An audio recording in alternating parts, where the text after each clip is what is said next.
Now that you've had dinner, it's a great time for me to talk about food. I'm not scared. It's not like it's 12 p.m. on a Sunday afternoon and you're all hungry, searching around what to eat. If I pick up a piece of bread, it's not like someone would come here and snatch it from me.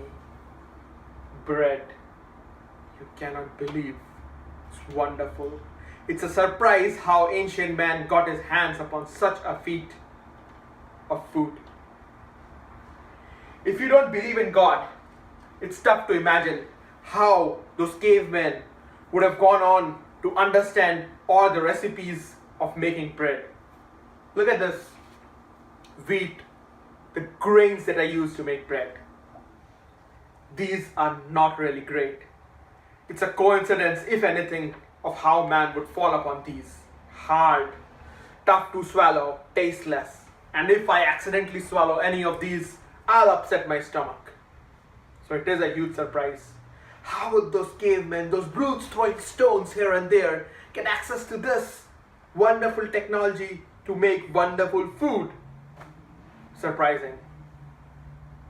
Well, keeping the historians aside, today I'm going to try and apply the theory of Darwinism and to see how Charles Darwin's theory of evolution can prove how these cavemen could have got access to bread.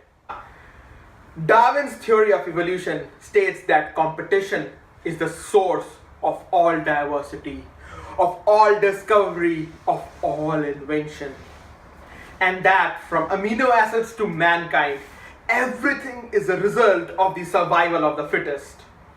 If you are fit for a set of surroundings, you would thrive generation after generations, and those that are weak would get devastated.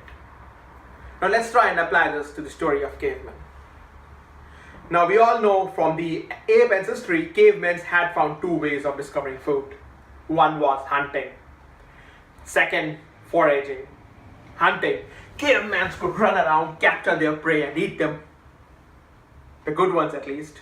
And those strong cavemen also had the skills to climb up to the trees, pick out the toughest and the most exotic fruits and have them. Well, these were the best and the biggest cavemen. And they were normally well fed and even had leftovers, just like the kings of medieval times.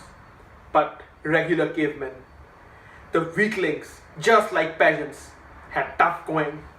They literally had to scavenge through foods, looking fervently for something to eat, just like hyenas. And those weaklings were desperate, and desperation is the mother of all discovery. Some desperate weakling looked at his bowl, the measly small amount of meat that he has. He would add everything, whatever he could find, leaves, branches, barks, seeds, including my friend's wheat, into his bowl and eat it. Now some of those berries were actually poisonous.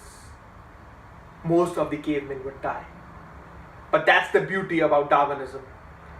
All it says is that not all of them have to live. Only a few, a selected few, lucky, the fittest ones who find the right combination can survive. And what they will do is pass on this information from generation to generation as the first set of world trade secrets. This is how most of the spices and most of our food was discovered. Now those trade secrets, if I were a caveman and I knew about this beautiful grain that wouldn't kill me, I won't tell my neighbor over there. Let him hunt, let him try out, let him try trying to get those food, because if I tell him he is stronger than me, he's gonna grab hold of them and it will become scarce again. Instead, I know he'll find it out someday. He will know that I'm not risking myself enough and still I'm thriving.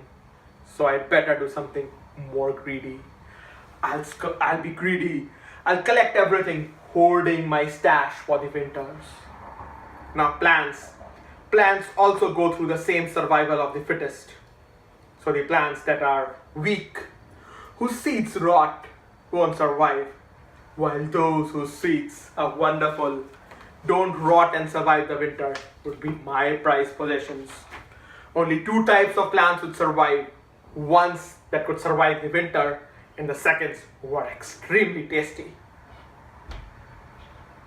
Now, I am not a perfect forager, and I am definitely not a perfect hoarder. So some of my seeds would fall around in the ground and grow into new plants. Farming was discovered. Similar is the story of animals. Now, petting is easier than hunting. Easier food? You should pet. And petting started. The other reason for petting was security. Wolves are dangerous, but docile wolves became dogs. And tigers are even more scary. Docile tigers became cats. And that is why cats are smaller than dogs. Tigers are more dangerous. Now, going from the discovery of wheat grain to the discovery of bread is still a few steps, but it's a lot easier because you don't die with the wheat grain, right? From the wheat grain to flour is easy. You have kids, you have adults who have trouble chewing it up.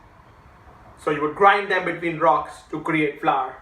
Flour and dough are an easy extension once you discover wheat. But the ingredients to bread are not just this much. There's this difficult one, yeast. Now, the discovery of yeast is more like a lucky coincidence. Frankly, not all civilizations discovered yeast. But then Darwin's theory can explain yeast as well. So these farmers, they were not perfect. While their crop grew, in between sprouted weeds. And these farmers were not good at weeding. So when they harvested their crop, along with wheat, they captured some of the seeds, some of the grains, some other organisms. Now again, some of these weeds were poisonous. But you know the drill. According to Darwinism, only a few need to survive. Let the other farmers die. And that's what happened. Some farmers actually harvested yeast along with their grains. And when that dough was kept, it started to rise. Wow, my food multiplies. And that means I need to find out why. And the farmers would take through special care and figure out what was the special ingredient until they could isolate yeast and rear it separately. Now, from dough and yeast, bread is not that far away. Oven is the easiest of inventions. You already have logs of wood, right? That burn over which you have your grills and your pots. Once you are done with your dinner, those boiling, scothing logs would still be there. It just needs an accident. Someone leaving their dough over those hot, smoldering logs of wood. And voila, you have bread. And once you taste bread, you can never give it up. And the early men that tasted bread, they went through all the trouble of trying out different combinations. Again, these are grains, you don't die trying out combinations. So they figured out the perfect proving time, the perfect mixture, the perfect baking temperature and baking time until you have the perfect bread. That's the beauty of the Darwinism theory. And this just doesn't apply to bread, it applies everywhere universally. So yogurt, an accidental case, just like yeast, most likely paneer. Some guy destroyed his milk doing a stupid mistake and was trying to salvage whatever he could get from there. Yep, it's all easy, but it has a very big lesson. The lesson is for all of us. It's not just the strongest, the brightest, the bravest that actually found out the inventions. It's the weaklings, the middle ones, the ones that are desperate, that actually lead to all the inventions that move the world forward. So as we move along, we should remember that we need to participate in this high risk, high reward game.